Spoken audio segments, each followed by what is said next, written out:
please subscribe and don't forget to press the bell icon to get notified whenever we upload a new video.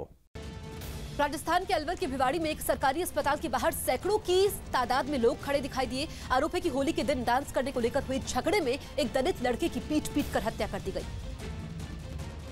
जिसकी खबर मिलते ही भिवाड़ी के सरकारी अस्पताल के बाहर मारे गए लड़के के रिश्तेदारों और दलित समाज के लोगों की भीड़ जुट गई। गुस्साए लोगों ने आरोपियों की तुरंत गिरफ्तारी की मांग को लेकर पोस्टमार्टम कराने से इनकार कर दिया। बाद में पुलिस ने मौके पर पहुंचकर 5 आरोपियों को हिरासत में लेने की जानकारी दी। इसमें जो आरोपी है उनमें 5 आरोपी को डिटेन किया जा चुका है, जिनसे अभी पूछताछ जारी है। पुलिस वालों के समझाने पर लड़के के घर वाले पोस्टमार्टम के लिए तैयार हो गए और पोस्टमार्टम के बाद शव को मारे गए लड़के के घर वालों के हवाले कर दिया गया। लेकिन दलित समाज के लोग हत्या के मुख्य आरोपियों की गिरफ्तारी की मांग पर अड़े हुए हैं, जिसे लेकर दलित समाज के लोगों और महिलाओं ने अस्पताल के बाहर प्रदर्शन भी किया।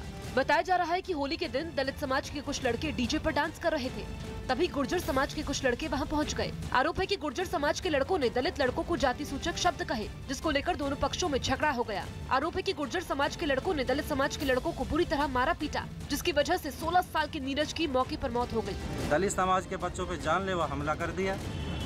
एक बच्चा नीरज सनो बाबूलाल, मौके पे उसकी मृत्यु हो गई। फिलहाल पुलिस केस दर्ज कर बाकी आरोपियों की धरपकड़ में जुट गई है। पूर्वोत्तर के 3 राज्यों में जो नतीजे आए हैं उनमें मेघालय में किसी भी पार्टी को स्पष्ट बहुमत नहीं मिला है, लेकिन यहां कांग्रेस 21 सीट जीतकर सबसे बड़ी पार्टी बनकर उभरी है। जिसके बाद कांग्रेस नेता कमलनाथ ने दावा किया कि मेघालय में कांग्रेस सरकार बनाने का दावा करेगी। वहीं कांग्रेस के इस बयान के बाद बीजेपी ने आरोप लगाया कि कांग्रेस मेघालय में विधायकों की खरीद फरोख्त कर सकती है। बीजेपी नेता हेमंत बिस्व शर्मा का मानना है कि मेघालय में एनपीपी को सरकार बनाने की पहल करनी चाहिए। इस बीच बीजेपी ने त्रिपुरा, नागालैंड और मेघालय के लिए दिल्ली से जाने वाले पर्यवेक्षकों के नाम का ऐलान कर दिया है। त्रिपुरा के लिए नितिन गडकरी और जुआल ओराम, नागालैंड के लिए जेपी नड्डा और अरुण सिंह को पर्यवेक्षक बनाया गया है, जबकि मेघालय के लिए किरण रिजिजू और केजे अल्फोंस पर्यवेक्षक बनाए गए हैं। पर्यवेक्षक तीनों राज्यों के विधायकों से बात करेंगे और केंद्रीय अगुवाई को वहां के हालात की जानकारी देंगे। सबसे पहला बड़ा कारण है कि नॉर्थ ईस्ट के लिए पैसे आवंटित होते थे मगर विकास नहीं होता था। जिस प्रकार से नॉर्थ ईस्ट में विकास होने लगा तो त्रिपुरा की जनता को भी लगा कि हमें विकास यात्रा के साथ जुड़ना चाहिए और भारतीय जनता पार्टी ने वहां पर जो रिक्तता थी, बूथ कमेटियां हमारी नहीं थी, शक्ति केंद्र नहीं थे, तहसील इकाइयां नहीं थी, वो सारों का गठन कर एक मजबूत संगठन बनाया है। हर बूथ पर भारतीय जनता पार्टी का योद्धा तैनात था। यही ये परिवर्तन का कारण है।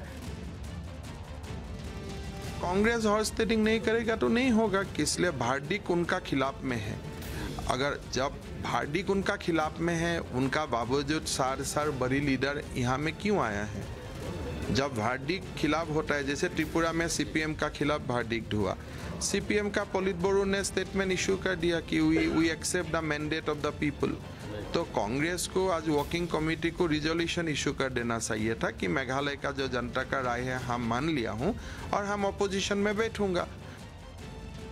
वहीं कांग्रेस का कहना है कि मेघालय में वो सरकार बनाएगी। कांग्रेस नेता कमलनाथ का दावा है कि कुछ छोटी पार्टियां उनके संपर्क में हैं।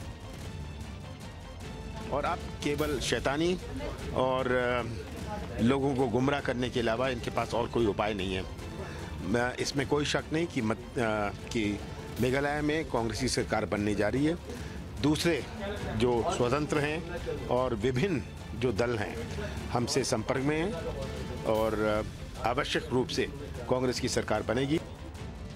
यूपी के मेरठ में एक बदमाश का खून से लथपथ शव सड़क पर गिरा दिखाई दिया। पुलिस के मुताबिक मारा गया बदमाश हत्या के कई मामलों में वांटेड था और उसके बारे में जानकारी मिलने के बाद मेरठ पुलिस ने सरूरपुर थाना क्षेत्र में उसे घेर लिया। पुलिस का दावा है कि बदमाश सुजीत ने उन पर फायरिंग की, जिसके बाद पुलिस की जवाबी फायरिंग में सुजीत मौके पर ही मारा गया। पास ही में उसकी बाइक भी गिरी पड़ी दिखाई दी, जबकि उसके पास से पुलिस को एक देसी पिस्तौल भी मिली। मेरठ पुलिस का दावा है कि मारे गए सुजीत पर 50,000 रुपए का इनाम था। सुजीत पर हत्या समेत दर्जन भर मामले दर्ज थे और पुलिस को लंबे अरसे से उसकी तलाश थी। 2 मर्डर के केसेस में वांटेड चल रहा था। एक गवाह का मर्डर इन्होंने किया था, सावित्री देवी का मर्डर किया था, जिसमें ये वांटेड थे।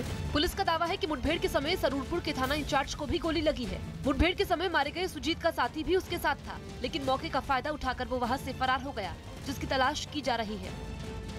दिल्ली के पास गाजियाबाद के राजनगर एक्सटेंशन में एक लग्जरी बस धू कर जलने लगी। जिस वक्त ये आग उस बस में लगी उसमें 20 से ज्यादा लोग सवार थे, जिन्हें बस में आग लगते ही सावधानी से उतारा गया। लोगों के उतरते ही बस में लगी आग तेजी से भड़की और देखते ही देखते पूरी बस को चपेट में ले लिया। आग की जानकारी मिलते ही फायर ब्रिगेड की टीम मौके पर पहुंची और आग पर काबू पाया। हालांकि तब तक बस पूरी तरह जलकर राख हो चुकी थी। 15 से 20 लोग थे, सब लोग जो है गाड़ी से बाहर सुरक्षित निकाले गए, किसी को जानी नुकसान नहीं हुआ है। हादसे का शिकार हुई बस उत्तराखंड डिपो की थी जो देहरादून से दिल्ली जा रही थी। बीच सड़क पर हुए इस हादसे की वजह से भारी जाम लग गया। आग पर काबू पाने के बाद जली हुई बस को क्रेन की मदद से हटाया गया, तब जाकर रास्ता खुल पाया।